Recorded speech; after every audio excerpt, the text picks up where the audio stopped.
Porteira aberta, seja bem-vindo, bem-vinda ao podcast do Patrone, espaço para falar do agro com quem entende.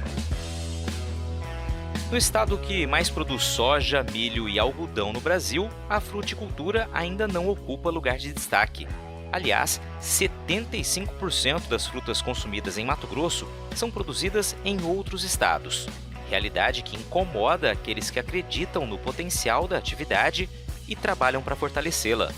É o caso do nosso entrevistado de hoje, um engenheiro agrônomo que integra um programa focado em criar soluções e disseminar informações e conhecimentos para quem produz frutas, hortaliças e flores. Gerado na Universidade Estadual de Mato Grosso, o MT Horticultura tem ajudado a melhorar o desempenho de várias propriedades rurais na região de Tangará da Serra e é um exemplo de como o trabalho conjunto e proativo provoca transformações, aumenta resultados e eleva expectativas. Foi numa pequena propriedade rural no interior do Espírito Santo que o William Krause cresceu. Numa região com tradição no cultivo de café, acompanhou de perto o trabalho do pai, que também investia na produção de frutas. Compreendeu cedo a importância da diversificação de culturas na composição da renda na agricultura familiar e do papel transformador do extensionismo no campo. Anos mais tarde, quis o destino que, depois de formado e com diplomas de mestrado e doutorado nas mãos, encontrasse em Mato Grosso, na universidade em que leciona, uma missão que, de certa forma, o fez lembrar dos tempos de infância e que você vai conhecer em detalhes no bate-papo que começa agora. William Krause, professor, como é que o senhor está? Obrigado por aceitar participar do podcast do Patrone. Vai ser um excelente bate-papo, não tenho dúvida, com muita informação sobre culturas que nem todos sabem que Mato Grosso, também tem participação. Mas isso a gente vai falar mais adiante. Como é que o senhor está? Tudo bem? Tudo bem, Patrone? Tudo bem a todos que nos ouvem? Bom, realmente Mato Grosso é uma potência na agricultura, né?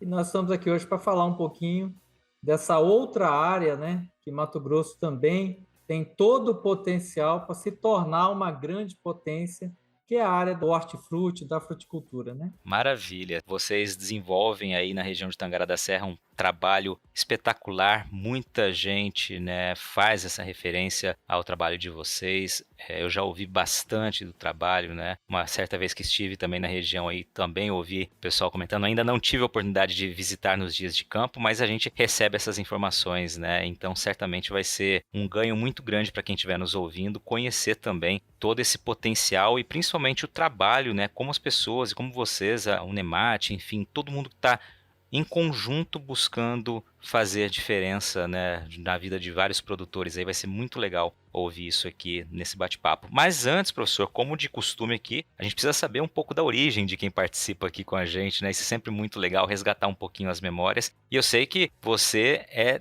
bem distante daqui, Você vem lá do Espírito Santo. Me fala um pouquinho da origem do William Krause. Então, eu sou nascido e criado no município de São Gabriel da Palha, no estado do Espírito Santo, no norte do estado, né?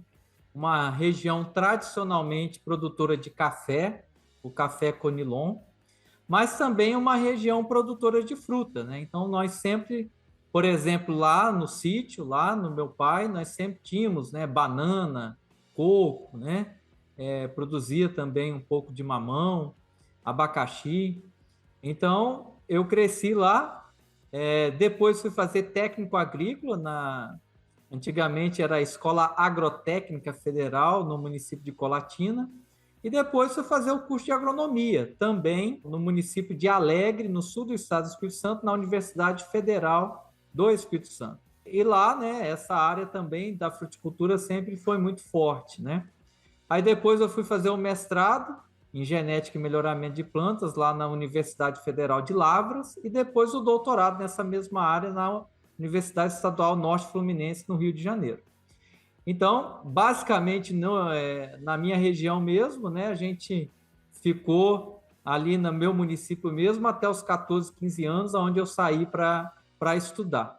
Mas essa veia da agricultura sempre esteve, presente na nossa vida, esse amor, essa alegria, esse desejo de trabalhar com a agricultura, né? Então, por mais que hoje a gente não é um agricultor, mas o trabalho com os agricultores e esse desejo de estar no campo sempre esteve presente em nós. Você falou aí que, você falou, o seu pai, né, cultivava, tem um pequeno sítio, então você vem de fato de berço de produção. Você citou algumas culturas que vocês produziam ali. O que você recorda daquela época que você pode dividir com a gente aqui, professor? Lá, principalmente no Espírito Santo, né, diferente do que é aqui no Mato Grosso, as propriedades elas são pequenas e é realmente pequeno, né? Não é o pequeno de Mato Grosso, é o pequeno de lá. Então lá você tem muitos sítios, né, de 3, 4 hectares, 5, né? E a agricultura tradicionalmente ela é uma agricultura familiar. Então, apesar dos plantios serem pequenos, mas a banana, por exemplo, eu lembro, e eu conto isso até na minha aula de fruticultura, né? Aos sábados passava lá o que a gente chamava do caminhão da banana. Então, era os atravessadores que iam até o campo, né? Iam até as propriedades e eles então compravam a banana lá. Não só a banana, mas era banana e coco, né? Então, toda sexta e sábado passava lá aquele caminhão buscando em toda a região, né? Eles iam parando de propriedade em propriedade e comprando essa banana. Então, isso aí eu tenho muito fresco na memória, né? Que a gente fazia isso e ficava esperando. Então, basicamente, o nosso modelo de comercialização naquela época era esse. Lá não tinha uma feira forte, então não tinha como levar para a cidade. E até mesmo a condição de caminhão, de carro, de transporte. Isso nós estamos falando coisas de quase 30 anos atrás, né? Então era muito difícil naquela época. Então isso aí é bem vivo na memória. E aqueles bananais, principalmente, e plantações de coco, que era plantios assim que ficava durante muitos anos. No caso da banana, ia saindo os filhotes, né? Ia se multiplicando ali. Então, não era assim um plantio muito tecnificado que aplicava na época, até porque não tinha assistência técnica, o produtor ficava muito ao relento naquilo que ele tentava fazer ali com o que ele podia. Então, essas memórias a gente tem e a gente sempre conta aqui também na nossa aula de fruticultura. A renda de vocês vinha exclusivamente da produção? Da produção de frutas, né? Banana, coco, principalmente, e do café. A maior parte era, de fato, do café, porque era o que, de fato, o pessoal gostava de fazer e fazia com mais propriedade, a cultura do café Conilon. Você falou aí que na parte dos estudos, né, você fez primeiro um curso técnico, para resumir aqui, e depois buscou já a universidade, a faculdade de agronomia. Evidentemente tem essa ligação do campo, mas quando você foi para a área universitária, você pensava em que, basicamente? Em resolver que tipo de problema? Qual era o teu objetivo? Na verdade, lá, a gente lá no Espírito Santo, sempre a base foi o café, né? Então, sempre a gente pensou em trabalhar, em estudar, buscando melhorias para a cultura do café, o café Conilon. Lá no Espírito Santo tem uma região montanhosa que tem a produção do café arábica, né? Mas lá na minha região, como era uma região de baixa altitude, era o café Conilon. Então a ideia sempre era essa, de trabalhar em cima do café, até porque a gente plantava café, melhorar a produção, porque a produtividade na época era muito baixa, então você tinha que trabalhar com grandes áreas, e isso era ruim para os produtores de uma maneira geral e para a gente, né? Porque acaba que não fazia com que o produtor melhorasse de vida, porque a produtividade era muito baixa. Então essa era uma das maiores preocupações que a gente pensava naquele momento. Quer dizer, produtividade baixa em áreas pequenas, né? Você não tem escala, e isso significa que você patina sempre, por mais que às vezes as contas possam fechar, você realmente não consegue dar aquele salto esperado, né, em qualquer atividade, né? E muitos, né, inclusive o meu próprio pai, na época, além de produtor, ele precisava de trabalhar fora como diarista, justamente para complementar a renda, porque não era suficiente, né? Uma área pequena, uma produção baixa, né? E ficar sempre à mercê ainda, muitas vezes do atravessador. E era um conjunto de situações, né? Produtividade baixa, a qualidade do produto muitas vezes nem era tão boa, porque muitas vezes não conseguia fazer uma adubação, não tinha recomendação técnica. Então, uma coisa, né, puxava a outra para baixo.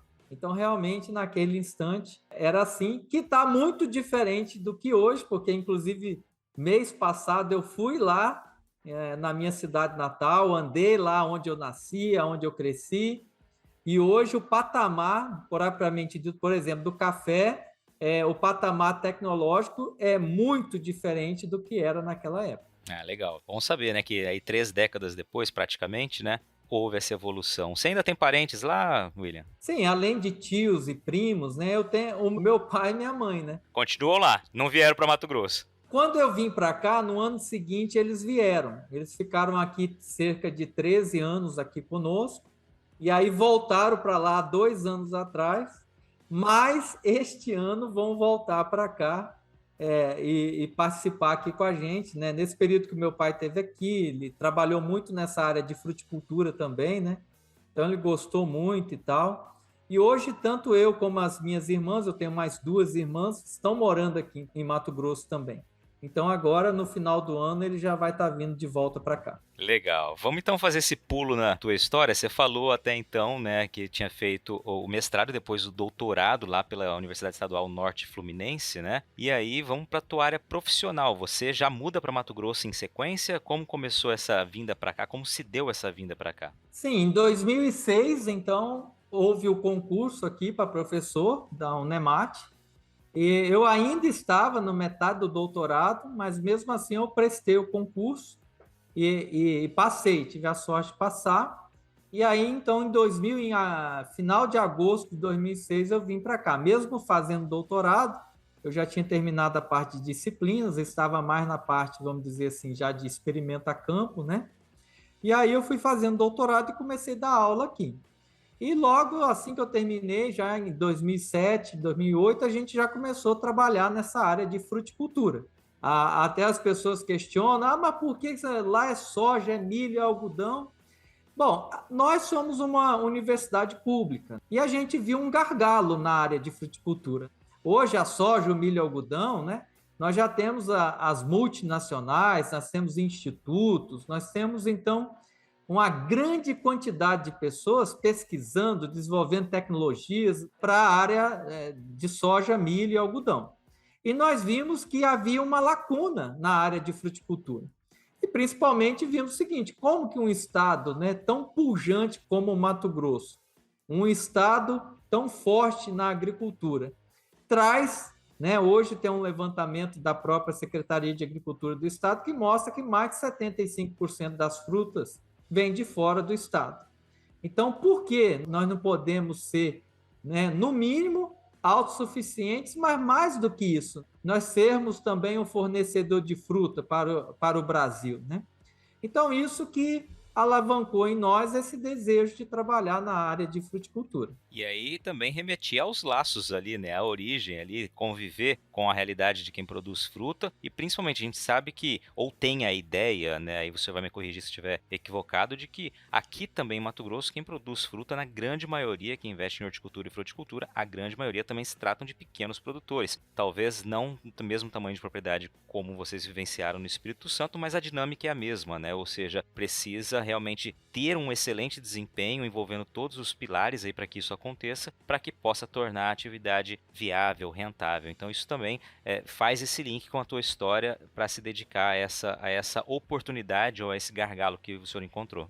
Isso, como a gente já vinha dessa experiência de agricultura familiar, né, nascido e criado em cima disso, e como a fruticultura, na sua grande maioria, é relacionada com a agricultura familiar, a gente costuma dizer, né, a agricultura de pequena escala, né, a gente, então, também facilitou. Eu brinco com o pessoal, e é fato, né, que a gente foi ver soja pela primeira vez quando eu vim para cá, né?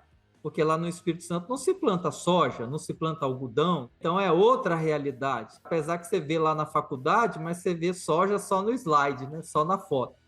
E aqui, quando a gente chegou, a gente brinca, né? Olha assim aquele mar de soja. E para quem gosta de agricultura, é a coisa mais linda do mundo ver aquilo ali. Então, isso aí também criou esse link e ajudou a gente aqui nesse processo aqui, né? Maravilha. Vamos contar um pouquinho então, professor, desse trabalho, né, realizado. Então, quando você veio já em agosto de 2006, quando passou no concurso para lecionar, já começou a focar realmente nessa área, né? Fala um pouquinho dos trabalhos que foram sendo desenvolvidos até a criação do MT Horticultura. Então, até aquele momento, a gente começou os primeiros experimentos, os primeiros trabalhos aqui foi com a cultura do maracujá. A gente começou a avaliar espaçamento de plantio, depois começou a avaliar um pouco sobre as cultivares, né? Porque você tinha as cultivares aí no mercado, mas não sabia qual que era melhor, qual que se adaptava melhor aqui para a nossa região.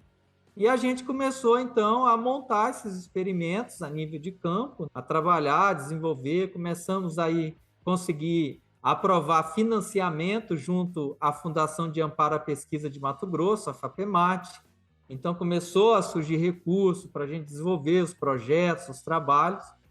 E, paralelo a isso, a gente sempre trabalhando junto com o produtor, fazendo dia de campo, né? Fazendo alguma atividade que permitisse, então, a gente linkar não só a pesquisa à extensão, levar isso para o produtor. E também criar no produtor, né? Muitos aqui não tinham aquele hábito de plantar maracujá. Então, a gente começou a difundir também essa ideia, que o maracujá era uma cultura rentável, era possível de se produzir e tudo mais. Mas produtor não adiantava eu ficar só no slide com ele, eu precisava de ter alguma coisa, de ter plantado aqui, de ter os experimentos, para a gente poder, então, fazer esse link, né? E, paralelo a isso, a gente começou, a minha área de formação é genética e melhoramento de planta, a gente começou o programa de melhoramento genético do maracujazeiro em 2009 para desenvolver uma cultivar que fosse realmente adaptada aqui às condições, né, de clima, de temperatura, de solo do estado de Mato Grosso. E aí nós chegamos, até em 2019, nós chegamos na obtenção da cultivar chamada Solar, que hoje já está no mercado aí à disposição dos produtores. Você já visitou uma sementeira de soja? Tem curiosidade em saber como é uma unidade de produção e todas as etapas do beneficiamento das sementes? Então, olha só que legal essa novidade que reforça como a tecnologia e a inovação caminham juntas com o desenvolvimento do agronegócio. Uma empresa de produção de sementes sediada em Mato Grosso acaba de lançar uma plataforma de visita virtual que vai te levar para dentro da sementeira sem que você precise sair de casa. É a AgroSol 360. Com ela, você pode fazer um tour completo pelas instalações da empresa, como unidade de beneficiamento, laboratório, canteiros de emergência, estações de tratamento de sementes e armazéns. Olha, eu fiz essa visita virtual e sou testemunha de que a experiência vale muito a pena, viu? E olha que legal, além da visita pela unidade de produção, a AgroSol 360 também te leva virtualmente para um dia de campo exclusivo, onde você pode caminhar por área demonstrativa, visualizar em campo todas as cultivares de soja que fazem parte do portfólio da AgroSol e também interagir com o conteúdo. Para fazer o tour virtual, é só acessar o site www.agrosol360.com.br e dar início à sua visita. AgroSol Sementes, germinando o futuro. Vou aproveitar esse gancho que o senhor começou a falar de maracujá. Fala um pouquinho para quem está nos ouvindo, né? Um pouco das características da cultura do maracujá, né? Época de plantio, período até a colher, quanto tempo demora para colher o fruto e assim sucessivamente, para a gente ter um overview aí do que é essa cultura. Então, a cultura do maracujá, hoje aqui para Mato Grosso, né, trazendo um pouco aqui para nós, precisa de irrigação. Então, a gente sempre comenta com o produtor que é lógico, se houver irrigação, basicamente você pode plantar o ano inteiro, não tem problema com a época de plantio. Para o produtor que no início ele não tem irrigação, ele pode então plantar no início do período chuvoso, por volta de outubro, porque daí ele ganha um fôlego, né? Ele pode colocar a irrigação só no ano seguinte, se ele plantou em outubro, vai ter chuva, até por volta de maio. Aí lá em maio ele coloca a irrigação, então ele ganha um fôlego, que a gente costuma falar, porque o investimento inicial do maracujá é um pouco alto, porque daí tem a irrigação e o maracujá também ele é uma cultura que precisa da espaldeira, né? Ele é tutorado o maracujá, não é a cultura rasteira, né, por exemplo. Então você tem que construir aquilo. E hoje, por exemplo, 1 hectare de maracujá você vai gastar em torno de R$17 mil, por exemplo, de eucalipto tratado para você montar. Então, tem um investimento inicial. Obviamente, o produtor tem que lembrar que, por exemplo, o eucalipto tratado ele vai durar no mínimo 10 anos. Eu, por exemplo, aqui tenho eucalipto tratado, espaldeira aqui, desde 2008. Então, já vão para 14 anos. Então, o produtor também tem que lembrar que ele tem que equalizar esse custo ao longo da durabilidade. Então, não fica tão caro, né? O problema é que você tem que desembolsar o dinheiro de um começo. Logo de cara, né? E a irrigação também é para 10 anos. Então, por mais que você tenha um investimento inicial maior, mas a irrigação também é no mínimo para 10 anos. Então, você plantou, hoje o maracujá, com 4 a 5 meses, ele já está soltando flor. E com 6 a 7 meses, você já começa a realizar a colheita. Então, com 6 a 7 meses, você começa a colher. E o bom do maracujá, que eu sempre falo para o produtor, quando ele planta, por exemplo, abacaxi, ele vai plantar agora e vai colher daqui em torno de 18 meses, em média, 1 ano e meio. Nesse período, ele não tem renda com abacaxi, correto? O maracujá, depois que ele começa a produzir, você tem colheita toda semana, ele não para de produzir. É lógico que ele dá uns picos de produção, ele cai um pouquinho, ele aumenta, mas ele fica ali produzindo. E para o pequeno produtor ou o produtor de pequena escala, o agricultor familiar, ter uma renda semanal ou mensal é de suma importância. Então, hoje eu considero o maracujá, nesse aspecto, uma excelente cultura. O ciclo dele, ele começa do plantio até a final, é em torno de 2 anos aqui no Mato Grosso. E uma recomendação que hoje a gente tem feito também, Mato Grosso tem um problema sério com fusariose, que é uma doença no solo. Então, hoje, a única forma de você conseguir escapar da fusariose ou reduzir o seu efeito é utilizando muda enxertada. Então, é outra recomendação que a gente faz, porque hoje a gente utiliza, por exemplo, espécie silvestre, chamada Passiflora nítida, Passiflora lata, como cavalo, né? Como o porta-enxerto, e enxerta a cultivar a variedade comercial. Então, é uma recomendação também que a gente faz hoje, porque a fusariose está espalhada aí por todo o estado e você corre o risco de perder, então, a sua produção. Maravilha. Produtividade, quanto que dá por um hectare? Como era quando vocês começaram o trabalho e agora que foram desenvolvendo manejo, técnicas, né, e agora uma nova cultivar, a gente tem um salto nisso também? A produtividade, por exemplo, nós fizemos experimentos aqui no início, né? Produtividade de 7, 8 mil quilos por hectare, lá no início, né? Há 15 anos atrás, basicamente. E hoje, você vê aqui mesmo, né? Dentro da área experimental, a gente consegue 25 toneladas por hectare. É lógico que o produtor, eu falo 25 toneladas porque eu esqueci de falar anteriormente, o maracujá aqui, ele necessita de uma prática chamada polinização manual, né? O inseto que faz a polinização do maracujá é a mamangava. E hoje a mamangava, ela não é eficiente para te dar uma produtividade alta. Então, se você quer aumentar a produtividade, você precisa entrar com a polinização manual. E no produtor, a gente sempre fala assim para o produtor, uma flor não polinizada é um fruto a menos. Então, o produtor ele precisa fazer polinização todo dia. E com isso, hoje, tem produtor alcançando cerca de 30 toneladas por hectare, ou talvez até mais, dependendo do manejo de adubação e irrigação que ele fizer. Hoje, se você imaginar de 25 a 30 toneladas por hectare e imaginar que agora, neste momento, né, nesses dias agora, os produtores, por exemplo, aqui em Tangará, têm vendido o quilo em cerca de R$ o quilo. Então, você imaginar 30 toneladas seria uma renda de R$120 mil bruta, né? Mas para uma cultura, né, em 1 hectare só, é um valor muito alto e que realmente pode ajudar o produtor, né? Excelente. E aí, só para ficar claro, você calculou essa produtividade toda, claro, nesse ciclo de 2 anos aí, né? Do Não, plantio por até. ano. Por ano, por ano. Tem 25 a 30 toneladas por ano. Ótimo, maravilha, bastante interessante. Agora a gente está desenvolvendo pesquisas aqui com o maracujá na estufa. Está em andamento, né? Porque a gente já tem relatos dele, por exemplo, lá em Brasília, relatos de que foi alcançado cerca de 80 toneladas por hectare na estufa. Aí a gente agora está avaliando aqui na estufa para ver não só a produtividade que alcança aqui, porque aqui é um clima mais quente, né? Qual o efeito disso? Mas também a gente está avaliando o custo de produção.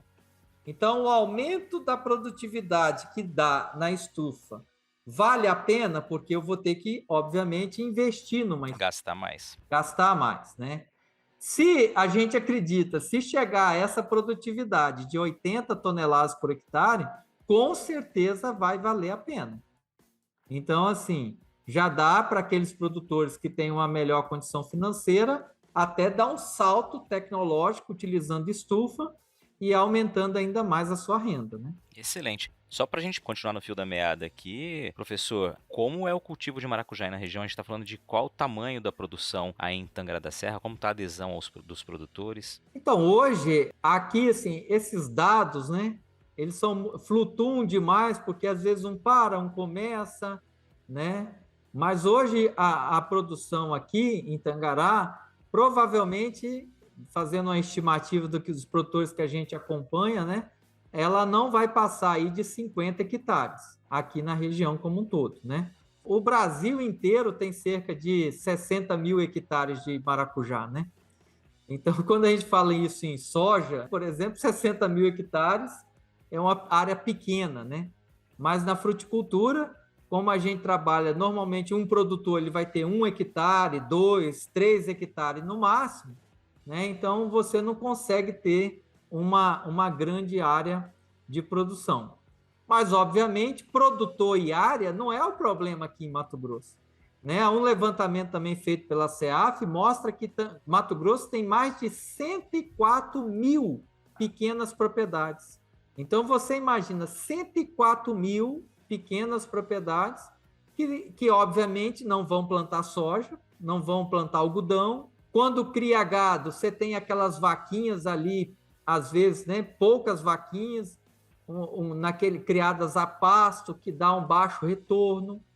Então, a gente vislumbra para essas propriedades, né, o que dá um alto retorno por uma pequena área de terra é, sim, a fruticultura, a olericultura e a floricultura. Então, por isso que a gente insiste tanto, né, nesse aspecto. E sem contar que são 104 mil, no mínimo, famílias que estão aí à procura de uma forma de obter renda, né?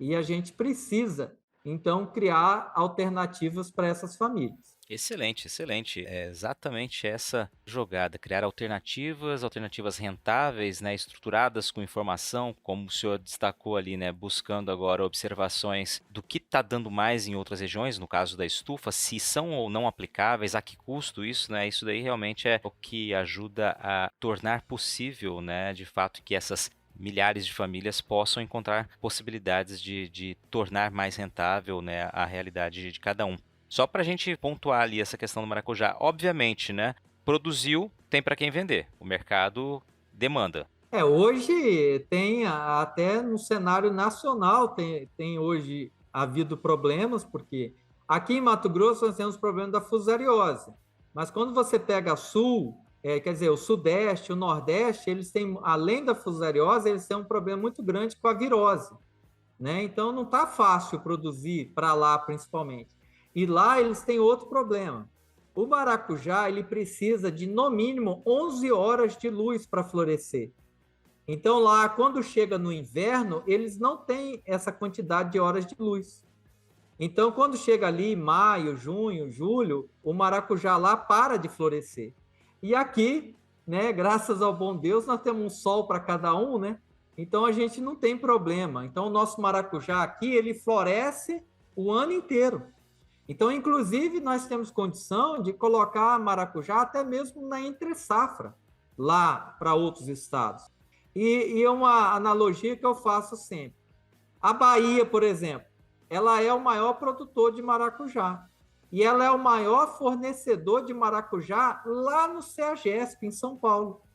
Então, será que nós aqui não poderíamos também ofertar lá no CEAGESP, por exemplo, o maracujá? Então, a gente vê, um tempo atrás eu recebi uma ligação de um atacadista lá no CEAGESP, e ele falando justamente isso, que ele comprava maracujá na Bahia e querendo saber se teria aqui quantidade para ele vir buscar. Ele fala assim, professor, eu preciso de um caminhão de maracujá por semana. Eu falei, olha, infelizmente a gente não tem isso, né? Ou não de uma maneira organizada. Então, a gente vê que tem mercado, por exemplo, aqui em Tangará, vem comprador aí de Cuiabá buscar aqui em Tangará, vai lá na roça buscar. Então, a gente vê que tem mercado, né? E o que precisa é ter uma fruta de qualidade. É uma coisa que a gente tem falado bastante com o produtor, né? Qualidade. Fruta de qualidade, não falta mercado para ela. Excelente. E aí eu vou lhe perguntar sobre a cultivar solar, né? Que você disse que em 2019 vocês conseguiram concluir esse desenvolvimento. Fala um pouquinho das características dela. A cultivar solar, né? Então, ela foi resultado de 10 anos de pesquisa e melhoramento, porque a gente sentia necessidade, né? O Brasil ele é um país continental e, obviamente, as cultivares que foram desenvolvidas até então não foram desenvolvidas aqui em Mato Grosso. Em Mato Grosso nós temos um clima peculiar, né? É questão de chuva, seca, umidade do ar muito baixa no período de inverno. A gente tem as questões de solo. Então, era necessário desenvolver um material para cá. E aí, esse resultado foi a cultivar solar. Ela tem um padrão médio de fruto de 200 gramas, que é aceitável pelo mercado, e ela tem uma casca mais fina, ela tem hoje cerca de 40% de porcentagem de polpa, né? Que é interessante, porque quem compra não quer comprar casca, né? A pessoa quer comprar polpa. Tanto para o mercado in natura como o mercado de indústria, o que se deseja é polpa. Então, ela tem essa dupla aptidão. E o desenvolvimento dela, né? Então, hoje é uma cultivar. A produtividade de Mato Grosso, hoje, média, é cerca de 14 toneladas por hectare. E ela, por exemplo, aqui o que a gente conseguiu aqui já na universidade foi de 25 toneladas, né? Então, ela tem essa capacidade de melhorar a produtividade aqui no estado de Mato Grosso. Bom, e para você que ficou curioso, essa cultivar, né, é a que ilustra ali, então, a capa deste episódio com o professor William Krause. Então, ali, quem está curioso para saber qual é a cultivar solar, o primeiro momento já é observar ali na capa desse episódio, e, claro, buscar mais informações junto ao professor, junto a toda a galera da Unemat lá em Tangará da Serra, que tem feito esse trabalho tão bacana. A gente falou de maracujá, professor, mas evidentemente não é a única linha, né, de trabalho de vocês, de atuação. Ele foi um grande exemplo que o senhor trouxe aqui. Quais outros aí o senhor poderia destacar para a gente? Hoje a gente começou a trabalhar, logo em seguida ao maracujá, a gente começou a trabalhar com abacaxi, né? Até porque na época aqui em Tangará houve um incentivo, né? Houve a implantação da indústria de polpa de abacaxi aqui em Tangará e houve um incentivo do plantio aqui na região. E a gente começou também a desenvolver pesquisas nessa área, né? E avaliar os cultivares. Na verdade, hoje no Brasil como um todo, o que se planta é a pérola, né? Cultivar chamada pérola.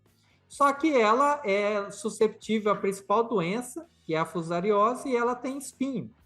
Então, hoje já tem no mercado outras cultivares, sem espinho e resistente.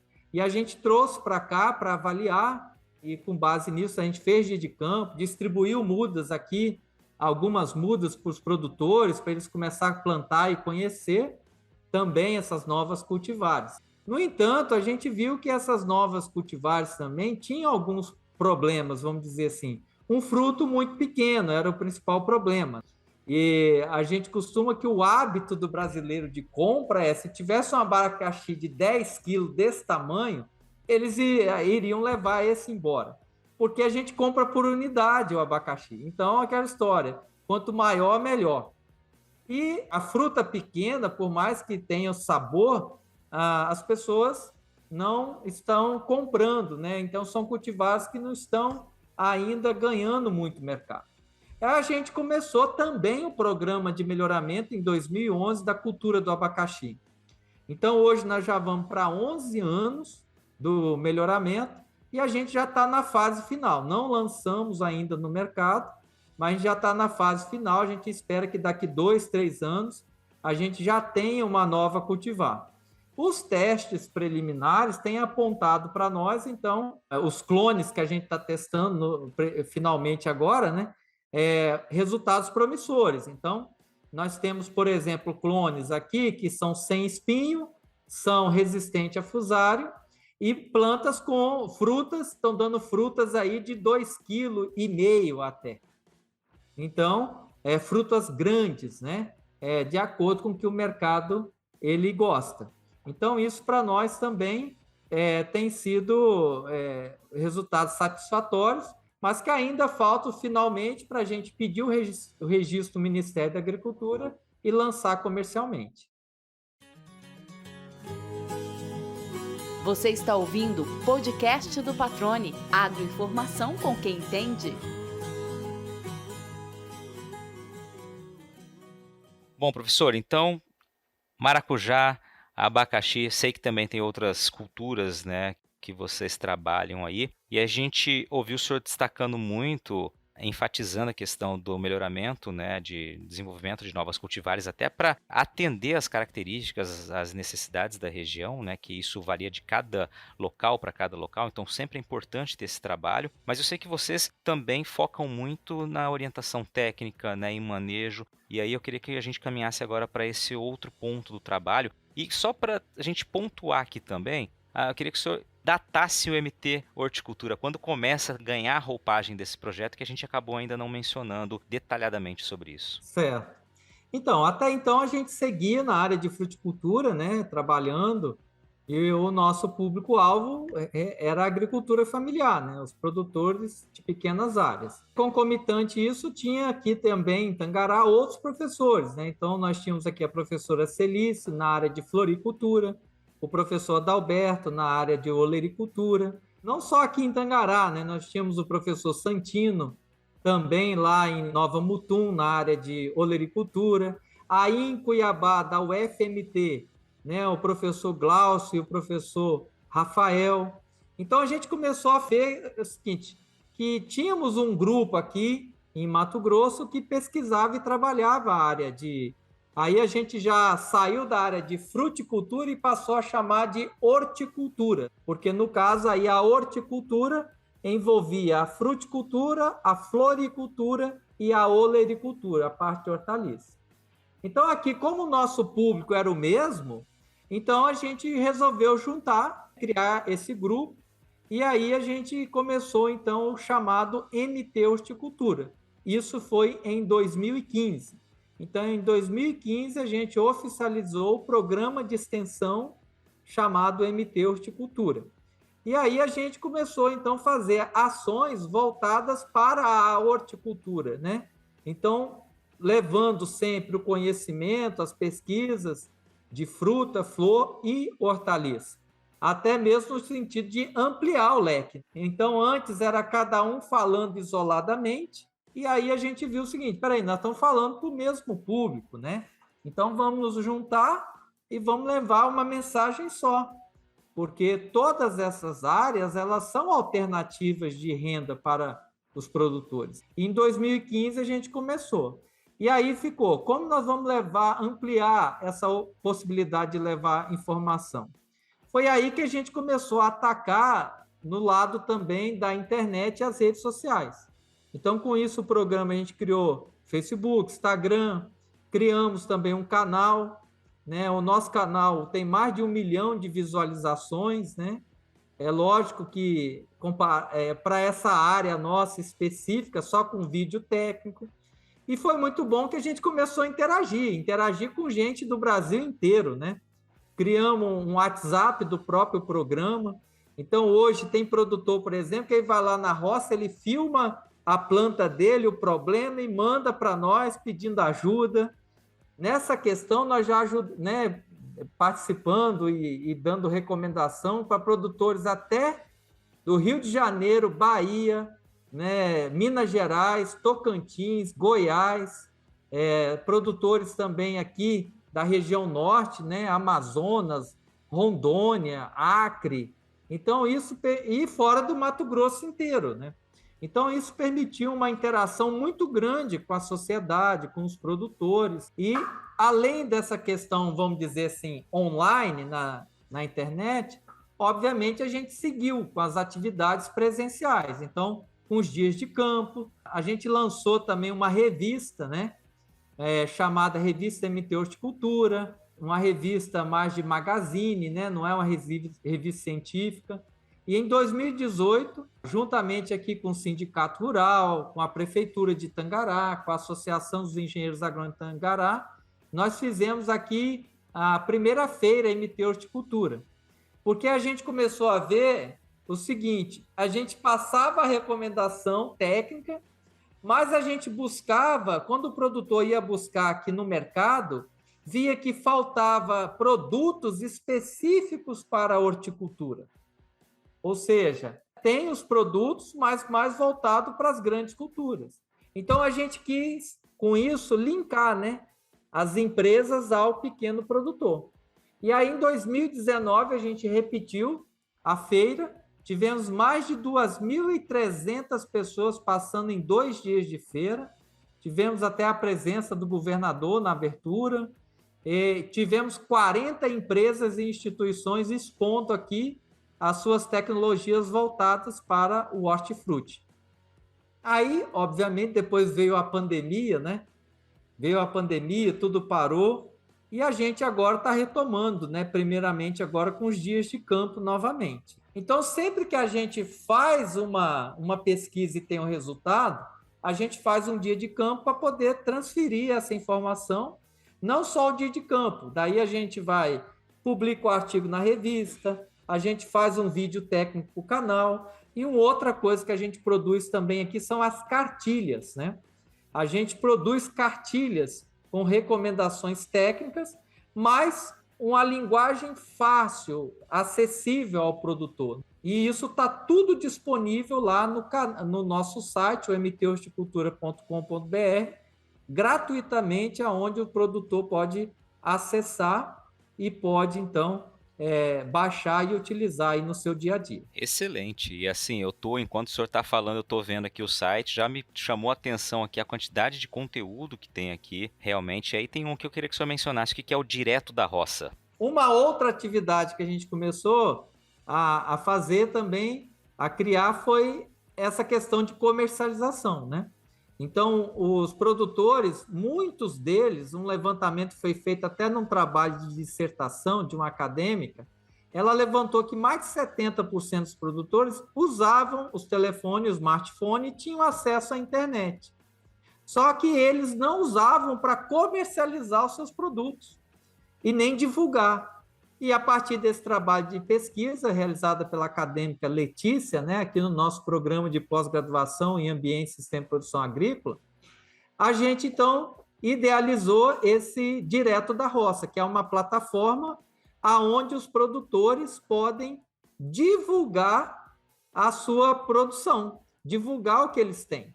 E hoje, né, a gente está aperfeiçoando, a gente já tem cerca de 40 produtores cadastrados, e a gente está devagarzinho divulgando isso aí. A gente fez parceria com o laboratório, o RISC, né, lá de Cáceres, da própria Nemat, que ajudou no desenvolvimento desse Direto da Roça.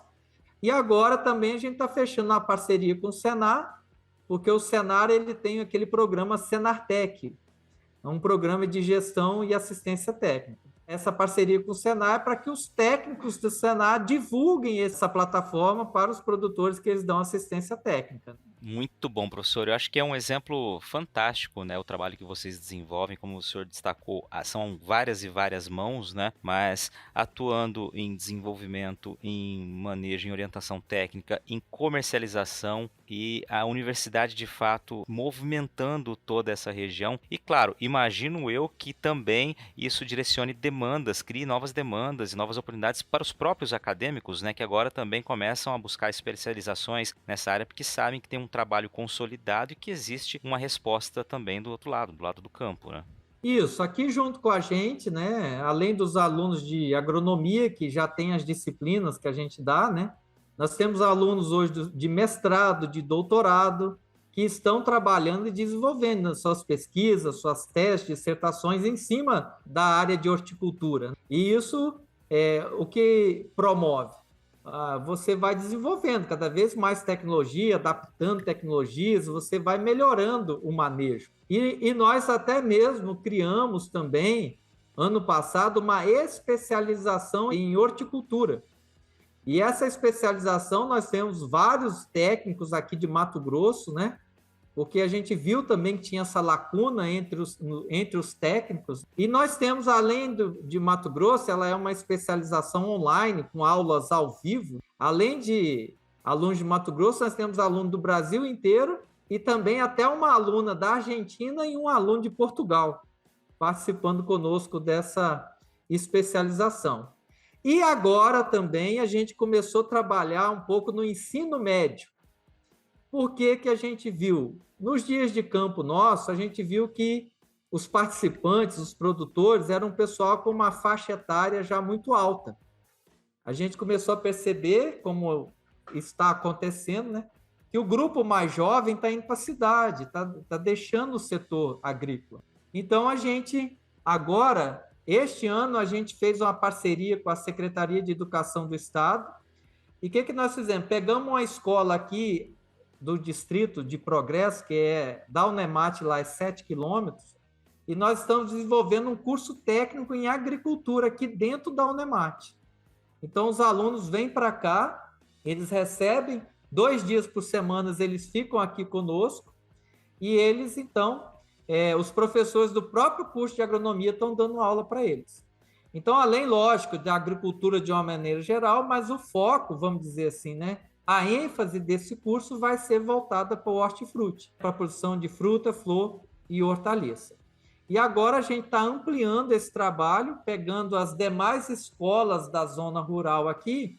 A gente vai, a partir do ano que vem, a ideia é começar um curso de fruticultura com eles.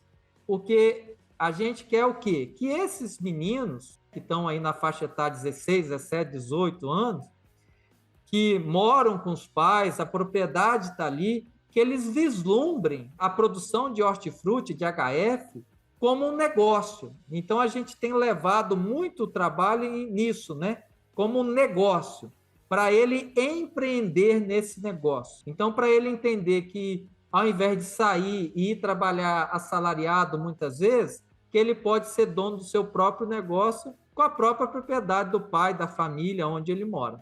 Então, o objetivo nosso é focar nesses jovens para que eles, então, sejam também empreendedores do hortifruti. Excelente, professor. Eu estou ouvindo o senhor falando e relembrando tudo que a gente conversou aqui. Eu lhe perguntaria ao longo da entrevista, né, quais são as principais dificuldades que vocês encontram, né, de fato, do ponto de vista do produtor, mas eu acho que ficou claro pelo trabalho que vocês vêm desenvolvendo. A gente falou de comercialização, de tecnologia, né, de buscar desenvolvimento de cultivares aptas para a região ou mais indicadas para a região, né? Falou sobre manejo, orientação técnica, essa assistência que é tão importante. Então eu vou mudar minha pergunta. Na avaliação do senhor, eu sei que é um pouco difícil de mensurar tudo isso, mas qual foi o tamanho da contribuição até agora que vocês conseguiram em conjunto entregar para a produção de hortifruti, de frutas por aí na região? Eu sempre falo o seguinte, né? Com todo mundo que a gente conversa, a gente está aqui para gritar, né? Para falar de hortifruti, no meu caso, de fruticultura. Então,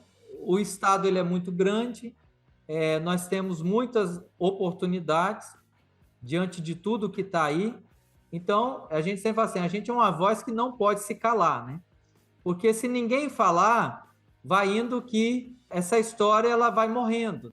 E a gente está aí para despertar nos gestores, para criar políticas públicas, incentivos, tanto a nível estadual como municipal, e a gente tem avançado, porque tem alcançado parcerias, né?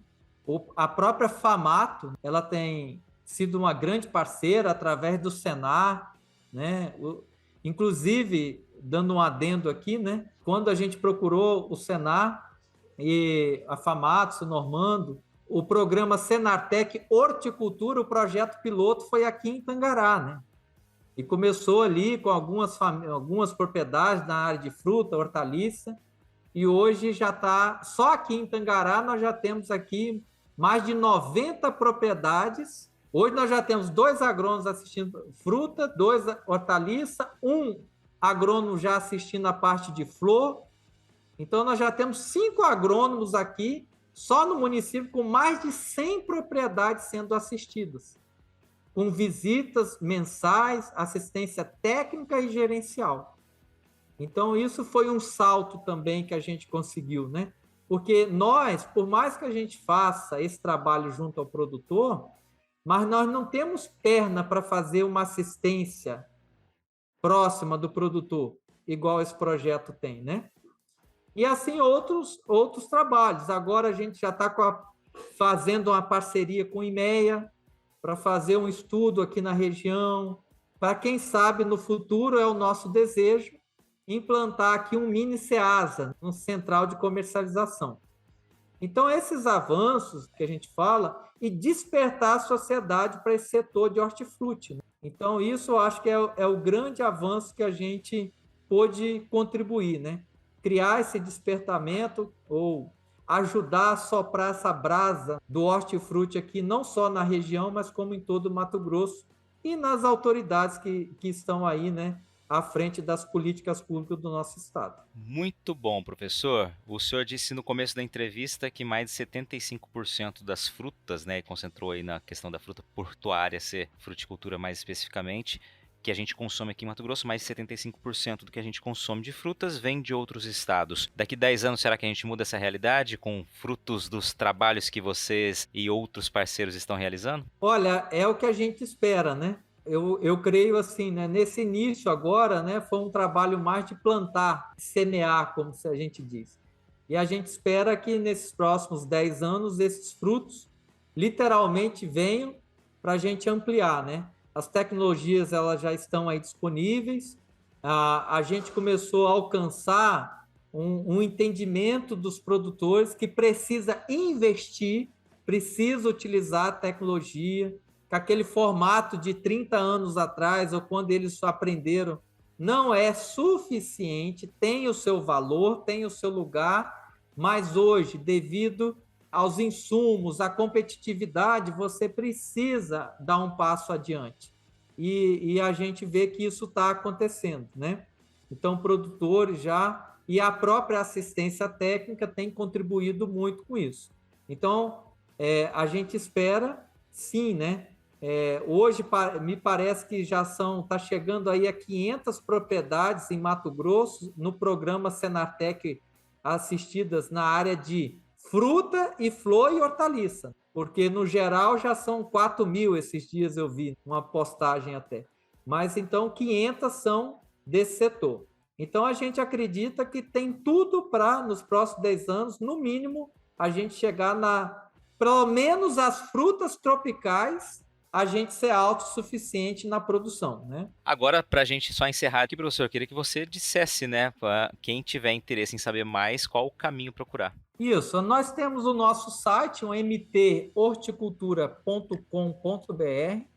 Então, ali nós temos já bastante conteúdo, material publicado, onde as pessoas já podem. Lá nós temos toda a equipe lá, o contato de toda a equipe, o e-mail, os professores, a área, né? Então, se quer contato, alguma informação na área de olericultura, hortaliça, tem lá os professores da área de flor, da área de fruta. Então, a equipe hoje que nós temos já é uma equipe boa, então está ali todas as informações. E a gente pede, obviamente, para aqueles que puderem, né, para seguir a gente nas redes sociais. Hoje o Instagram, @MT-Horticultura, o Facebook MT-Horticultura, e ali a gente vai sempre postando as novidades, as pesquisas, resultado de trabalho, e também ali, por esses canais, podem entrar em contato conosco.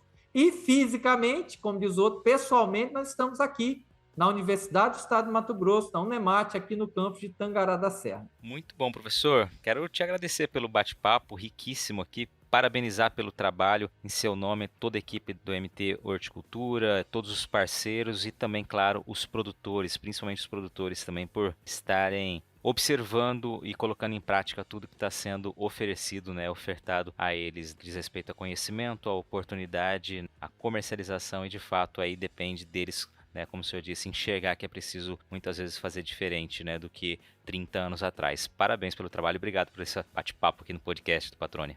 Eu quero agradecer também, Patrone, pela oportunidade de falar de fruticultura, de levar também aos ouvintes esse assunto que, para aqui o nosso estado, em especial Mato Grosso, tem um grande potencial e a gente vislumbra uma grande oportunidade de negócio para os próximos anos. Um abraço a todos. E aí, gostou do bate-papo?